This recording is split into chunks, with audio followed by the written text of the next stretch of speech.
तो गाइस हमने पिछले वाले एपिसोड में देखा था जो ब्लू बॉल वाला बंदा होता है वो लाइन को क्रॉस कर देता है और वो डोवान के डैड के नाम के आगे बास्टर्ड लगा देता है। और फिर इस चीज़ को सुन के जो डोवान होता है वो उससे कहता है, सीरियसली अब तूने लाइन को क्रॉस कर दिया है, तूने मेरे डैड के नाम के आगे बास्टर्ड लगाया। हाँ, अब मैं तेरे को दिखाता हूँ। अब हम देखते हैं सीन शिफ्ट होता है एकदम से पास्ट में और हम देखते हैं वहीं पे पास में जो डोवान के डैड होते हैं वो सोच रहे होते हैं जो ये बच्चा था ये माउंटेन्स में रहता था एंड ये काफ़ी ज़्यादा अगेंस्ट था कि ये सिटी आए। आई थॉट अगर मैं पुलिस को बुलाऊंगा या फिर किसी आउटसाइडर को बुलाऊंगा तो ये चीज़ इसको शायद से डरा दे एंड फिर ये यहाँ से भाग जाए। तो फिर जिस दिन मैंने इसको देखा उस दिन से ही मैं हर दिन माउंटेन्स जाता था अनटिल मैं सक्सीड हुआ उसको अपने साथ लाने पे। एंड हम देखते हैं वहीं पे पास में जो ब्लू बॉल वाले का छोटा रूप होता है वो फाइनली मान जाता है डोवान के डैड की बात एंड वो उनके साथ आने लगता है। एंड फिर हम देखते हैं वो गाड़ी में बैठा होता है एंड फिर डोवान के डैड उससे कहते हैं, तो ठीक है तुम मुझे अभी भी अपना नाम नहीं बताओगे। एंड फिर वो छोटा बच्चा कहता है, मेरा कोई है नहीं नाम। और फिर वहाँ पे डोवान के डैड कहते हैं, अच्छा और तुम्हारे फैमिली और फ्रेंड्स के बारे में। एंड फिर बच्चा कहता है, नहीं वो भी नहीं है। और फिर वहाँ डोवान के डैड अपने मन में सोचते हैं, हाँ ये दुनिया में है क्या, इस बच्चे की स्टोरी है क्या सच्ची में। और फिर वो दोनों एक जगह पे आ जाते हैं एंड फिर डोवान के डैड गाड़ी से उतरते हुए उससे कहते हैं, मेरा एक बेटा है तुम्हारी एज का ही, तो फिर मैं तुम्हारे लिए कुछ ना कुछ तो कपड़े ढूंढ लूँगा पहनने के लिए जो कि तुम्हें फिट आए, मैं बस थोड़ी देर में आ रहा हूँ, ठीक है। और फिर वहाँ वो बच्चा देख रहा होता है सामने और अपने मन में सोचता है, हाँ ये मिस्टर हा का घर है। और फिर हम देखते हैं वो सनशाइन फाउंडेशन में पहुंच जाते हैं एंड फिर वहाँ वो बच्चा कहता है, सनशाइन फाउंडेशन। एंड फिर डोवान के डैड कहते हैं, ये एक जगह है जहाँ पे तुम्हारे जैसे बच्चे आराम से रह सकते हैं, मैं श्योर हूँ कि तुम यहाँ पे काफ़ी अच्छे दोस्त बनाओगे। और फिर हम देखते हैं वहाँ छोटी सी एक बच्ची बाहर की तरफ आती है और फिर वो बच्चा उसे देख रहा होता है और फिर सीन शिफ्ट होता है कुछ देर बाद पे। और फिर वो छोटी बच्ची और वो दोस्त बन जाते हैं एंड फिर वो उसे कैन खोल के दे रही होती है और फिर वो उससे कहती है, मैं तुम्हें बता रही हूँ ना, बस इस पर थोड़ा सा वेट डालना है, एक सेकेंड रुक जाओ, मैं इस टूना कैन को खोल दूँगी। ओ अरे मैंने अपने आप को थोड़ा सा कट लगा लिया बट ये खुल गया है। एंड फिर हम देखते हैं वो जो बच्चा होता है वो उसके खून को देख रहा होता है और तभी उसको अजीब सी फीलिंग हो रही होती है वहाँ पे। और फिर सीन शिफ्ट होता है कुछ देर बाद पे और वहाँ पे बिल्कुल एकदम से शांति हो चुकी होती है। और फिर डोवान के डैड वहाँ आते हैं एंड वो अपने मन में सोच रहे होते हैं, वो चीज़ बहुत ही जल्द हो गई सडनली बिना किसी वार्निंग के। और फिर हम देखते हैं वहाँ पे वो लड़की लेटी होती है और लड़का वहाँ खड़ा होता है वहाँ पे। और फिर डोवान के डैड अपने मन में सोच रहे होते हैं एंड जो ये बच्चा है वो स्माइल कर रहा था ईयर टू ईयर। और हम देखते हैं उस बच्चे ने उस लड़की को मार दिया होता है और वो उसका खून भी पी रहा होता है। और हम तभी देखते हैं सीन शॉट होता है तभी वापस सारा प्रेजेंट में। और हम देखते हैं डोवान को ये सारी जो भी बातें होती है मेमोरीज की फॉर्म में रिकॉल हुई होती है। और फिर वो अपने मन में सोचता है, ये वापस हुआ अभी अभी एक और मेरी डैड की मेमोरीज। और फिर वहाँ ब्लू बार वाला बंदा बैठा होता है और फिर डोवान उससे कहता है, तू तू सच्ची में है क्या, क्या तू बीमार है क्या, और तूने ये सनशाइन फाउंडेशन में ऐसा इतना बेकार काम कर कैसे दिया। हाँ। और फिर हम देखते हैं ब्लू बार वाला बंदा बिल्कुल चुपचाप वहाँ खड़ा होता है और फिर वो एक चीज़ को उठाता है और वो कहता है, बेकार की चीज़, मैंने तो सिर्फ सबसे ज़्यादा इंसानियत की चीज़ करी थी। और फिर हम देखते हो कूड़े की थैली को फाड़ता है डोवान के सामने और फिर वो वहाँ कह रहा होता है, सिर्फ एक चीज़ मैंने यहाँ पे करी कि रिसाइकल कर दिया इस एनवायरनमेंट को एंड वो है ह्यूमंस। और फिर हम देखते हो सीधा अटैक करने आता है डोवान पे और फिर डोवान सामने देखता है और हम देखते हैं बहुत ही धाकड़ अटैक से डोवान बच जाता है। और फिर वहाँ पे ब्लू बल वाला बंदा स्माइल कर रहा होता है और फिर वो तेज़ खींच के कह रहा होता है, चेंज करना अपने बालों के कलर को, वो भी केमिकल्स के साथ, ये चीज़ बढ़िया है। और फिर वो अटैक मार रहा होता है ऐसी डोवान के और हम देखते हैं डोवान के मुंह पे लग भी जाता है एक अटैक। और फिर वो वहाँ कंटिन्यू करते हुए कहता है, इंस्क्राइब करना सिंबॉलिक टैटूज को अपनी बॉडी पे। और फिर वो एक और अटैक मारता है और फिर वो ऐसे ही मारते हुए कह रहा होता है, ये सारे करेक्टरिस्टिक्स हैं एक पोजेस्ड ह्यूमंस के। और फिर हम देखते हैं डोवान लगातार अटैक्स खाता है और फिर वहीं पे वो ब्लू बॉल वाला बंदा वापस कहता है, इवन उस दिन भी मैं सिर्फ एक ह्यूमन ही था। और हम तभी देखते हैं वहाँ डोवान कहता है उससे, हे। और फिर हम देखते हैं उसको दोनों हाथों से पकड़ के नीचे ज़मीन पे बिठा देता है बहुत ही आराम से। और फिर इस चीज़ को देख के ब्लू बॉल वाला बंदा कहता है, "हाँ, ये। और फिर वहाँ डोवान कहता है, ये सारी की सारी बेकार की बातें क्या है, हाँ मेरे को आंसर कर यहाँ पे अभी के अभी। और फिर हम देखते हैं डोवान सीधे घुटना मारता है अपने ब्लू बॉल वाले बंदे के मुंह पे और फिर वहाँ उसको मुंह खूनम खून हो जाता है। और फिर हम देखते हैं सीन शिफ्ट होता है एक जगह पे वापस। और हम देखते हैं वहाँ पे वही मोटा वाला बंदा लेटा हुआ होता है जो कि साइकिल से आया होता है। एंड फिर वो कह रहा होता है, मैन वो सबसे इसके स्केरियस चीज़ मैंने अपनी लाइफ में देखी थी पूरी। और हम देखते हैं वो जो जगह होती है वो होती है जुवेनाइल प्रिजन। एंड वो बंदा होता है cell boss of block 36, Guan Gyeol Kim.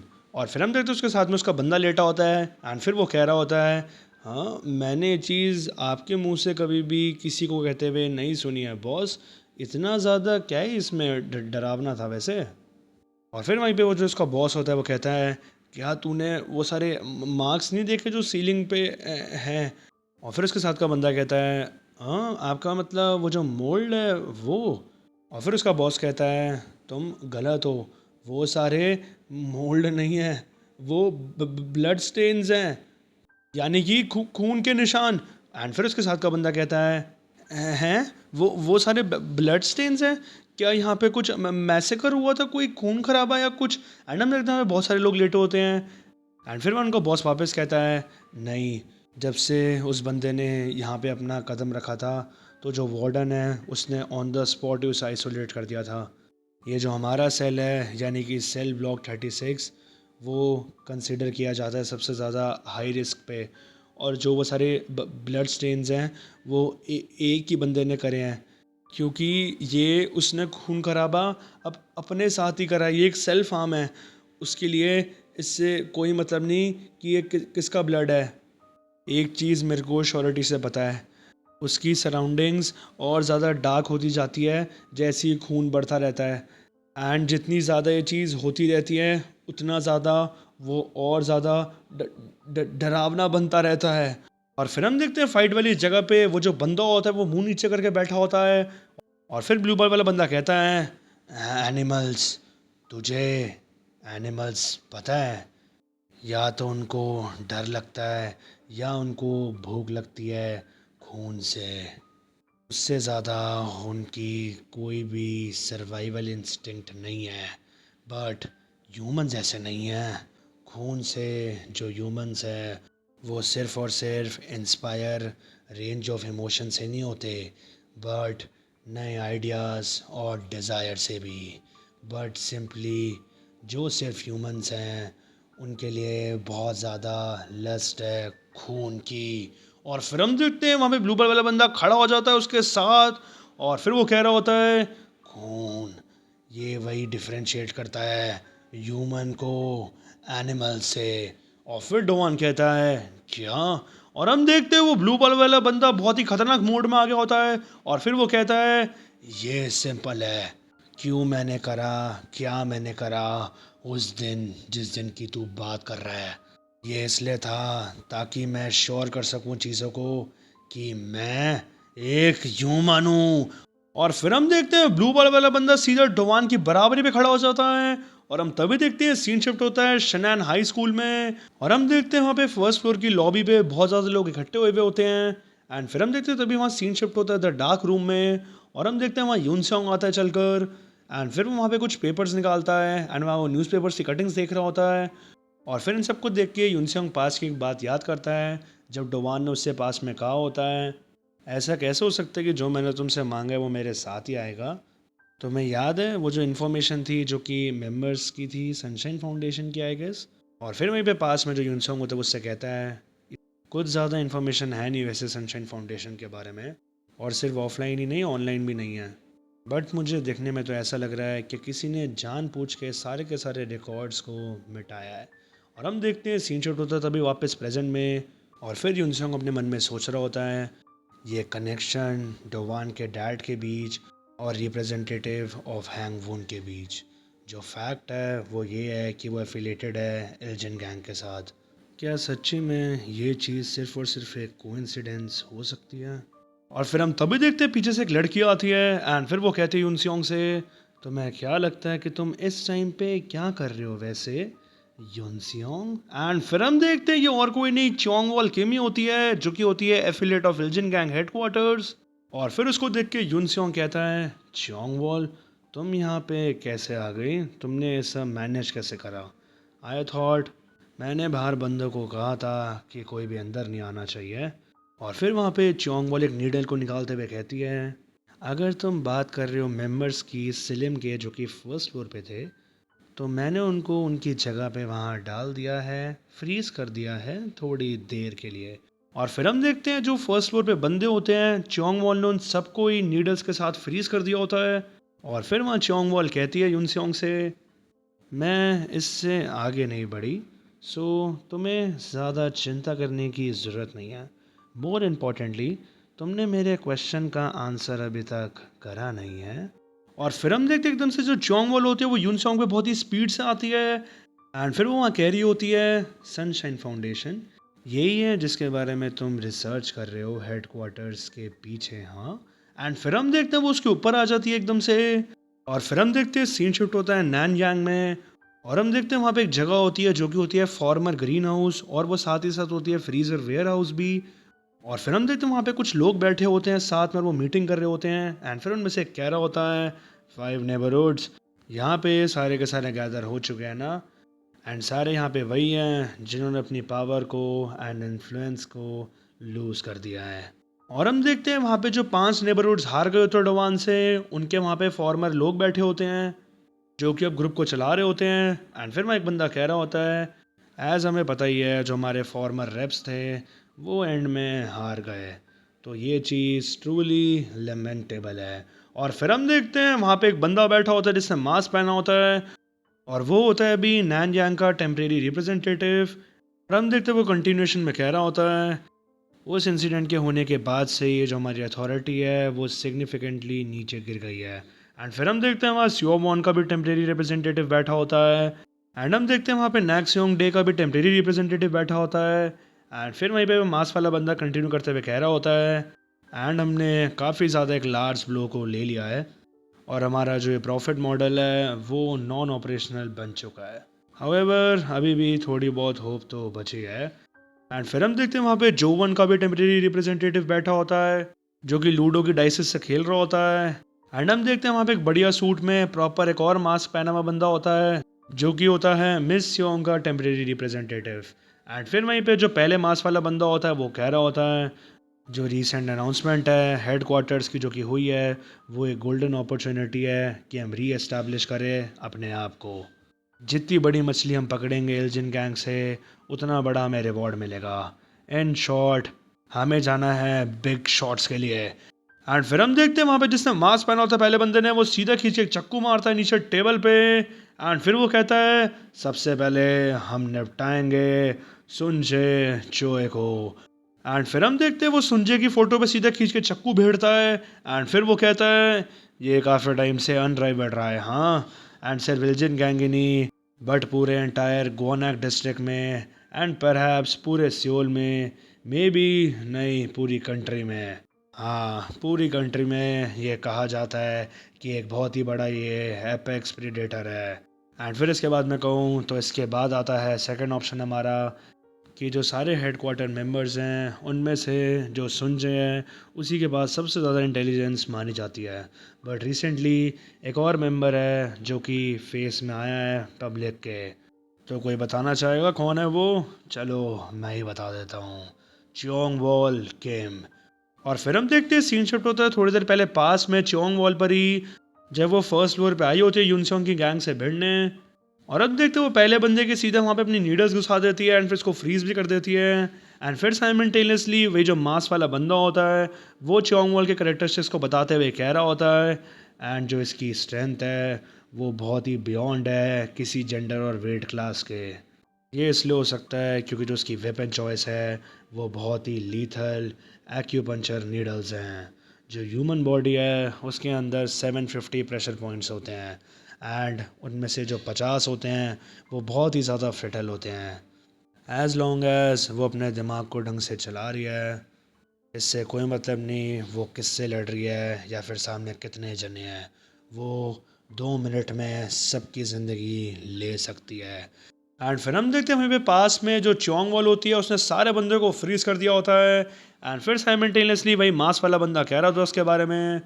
And वो ऐसी फाइटर है जो कि एलिमिनेट करते हैं अपने एनिमीज़ को बिना हल्की सी भी साउंड करे, तभी वो सारे उसको कहते हैं द सरीन ब्लू मून। एंड फिर हम देखते हैं उसकी सारी डिस्क्रिप्शन देने के बाद अब सीन शिफ्ट होता है वापस यूनसेओंग पे। और हम देखते हैं वहाँ पे जो चोंग वॉल होती है वो यूनसेओंग के ऊपर लेट गई होती है थोड़ा सा। एंड फिर वो वहाँ पर उससे कहती है वापस, तो फिर सनशाइन फाउंडेशन, हाँ तुम इस बारे में ढूंढ रहे हो हेडक्वार्टर्स के बैग के पीछे, हाँ। एंड तभी वह यूनसेओंग कहता है मैं सिंपली सिर्फ और सिर्फ सच्चाई की तलाश कर रहा हूँ। एंड फिर हम देखते हैं यूनसेओंग एकदम से चोंग वॉल की नीडल पकड़ लेता है। एंड फिर वहाँ पे चोंग वॉल एकदम से पीछे हो जाती है। एंड फिर वहाँ चोंग वॉल वापस कहती है यूनसेओंग से, तुम्हें पता है कि क्या एक कहावत है, जो एक बिल्ली की क्यूरोसिटी होती है वही उसे मार डालती है। मैं तुम्हें एडवाइस कर रही हूँ अब आगे सनशाइन फाउंडेशन के बारे में और कुछ मत ढूंढना। एंड फिर वहाँ पे यूनसेंग बहुत ही स्टाइल में खड़ा होता है, वो उससे कहता है जो सनशाइन फाउंडेशन है एंड जो हेड क्वार्टर्स हैं इनका आपस में क्या लेना देना है। और हम तभी देखते हैं वहाँ पे चोंगवॉल सीधा अटैक मारने आ जाते हैं यूनसेओंग पे। एंड फिर वो नीडल से उस पर अटैक मारती है बट यूनसेओंग उसे डॉज कर लेता है। एंड फिर वो कहता है चोंगवॉल से जो रिकॉर्ड्स हैं सनशाइन फाउंडेशन के वो आज भी इस दिन तक डिस्ट्रॉय करे जा रहे हैं, हाँ। एंड फिर हम देखते हैं यूनसेओंग सीधा अटैक से बचता है चोंगवॉल के। एंड फिर वो सीधा हाथ मारता है उस पर और फिर वो उससे कहता है क्या हेड क्वार्टर्स इन सब के पीछे हैं, क्या हो सकता है जो कि हेडक्वार्टर्स छुपा रहा है। और फिर हम देखते हैं जो यूनसेओंग होता है वो एक हाथ से ऊपर हाथ कर देता है चोंगवॉल के दोनों। एंड फिर तभी वहाँ पे जो चोंगवॉल होती है वो कहती है यूनसेओंग से, जैसा कि मैंने तुमसे कहा एक कैट की क्यूरियोसिटी ही उसे मार डालती है। एंड फिर हम देखते हैं चोंगवॉल के मुंह में एक नीडल होती है। एंड फिर वो सीधा फायर कर देती है वो यूनसेओंग की आंख के ऊपर। बट हम देखते हैं यूनसेओंग बहुत ही स्टाइल में और बहुत ही खतरनाक तरीके से उसका अटैक से बच जाता है। एंड फिर वहाँ पे जो चोंग बॉल होती है वो और नीडल्स निकालती है अपनी और फिर वहाँ यूनसेओंग पे अटैक के लिए रेडी हो जाता है। और हम देखते हैं तभी वो एकदम से अटैक करने आते हैं एक दूसरे पे। और फिर वहाँ पे यूनसेओंग कहता है तो तुम यहाँ इसलिए आई हो क्योंकि तुम्हें हेडक्वार्टर से ऑर्डर्स मिले हैं, हाँ। एंड फिर हम देखते हैं वहाँ पे दोनों के दोनों अपने अटैक्स को रोक देते हैं और वो बहुत ही पास होते हैं दूसरे को मारने के। एंड फिर वहाँ पे जो चोंग बॉल होती है वो कहती है ऑफ कोर्स नहीं। एंड फिर वो वहाँ नीडल्स गिरा देती है। एंड फिर वो कहती है ठीक है काफ़ी है, सिंपली मैं तुम्हें एक पर्सनल वार्निंग देने आई हूँ ताकि तुम इस बारे में आगे भूलो ना। तुम्हें याद तो होना चाहिए कि तुम एसोसिएटेड वेल जिन गैंग के साथ सबसे पहले, ठीक है, एंड तुम्हारी फैमिली, ठीक है, उसके बारे में भी ज़रा तुम ध्यान रखो। एंड फिर हम देखते हैं बात सुनकर जो यूनसेओंग होता है थोड़ा सीरियस हो जाता है। और फिर वहाँ पे चोंग बोल जाते हुए कहती है मैं यहाँ पे इसलिए आई हूँ ताकि मैं तुम्हें ये सारी बातें याद दिला सकूँ। एंड फिर वहाँ पे चोंग बोल निकल जाती है एंड यूनसेओंग शांति से खड़ा होता है। और फिर हम देखते हैं सीन शिफ्ट होता है कुछ देर बाद पे। और हम देखते हैं जो यूनसेओंग होता है वो धीरे धीरे अपने घर जा रहा होता है। और फिर हम देखते हैं तब उसको लगता है कि उसका पीछा कर रहा है। एंड फिर वहाँ पे एक बंदा आ जाता है पीछे से और वो कहता है उससे तुम इतनी लेट नाइट कहाँ पे जा रहे हो, यूनसेओंग हैन रिप्रेजेंटेटिव ऑफ सिलिम ना। एंड फिर हम देखते हैं वही मास वाला बंदा होता है जो कि अभी टेम्परेरी रिप्रेजेंटेटिव होता है नैनयांग का। एंड फिर मैं उसको देख के जो यूनसेओंग होता है वो कहता है एंड तुम कौन हो यहाँ पे। एंड फिर वो रिप्रेजेंटेटिव कहता है काफ़ी ज़्यादा प्लेजर है मुझे कि तुमने मुझसे पूछा, मैं इस टाइम टेम्परेरी रिप्रेजेंटेटिव हूँ नैनयांग का। वेल मैं यहाँ पे तुम्हें इसलिए देखने आया हूँ क्योंकि तुम हमारी लिस्ट में 3rd नंबर पे हो।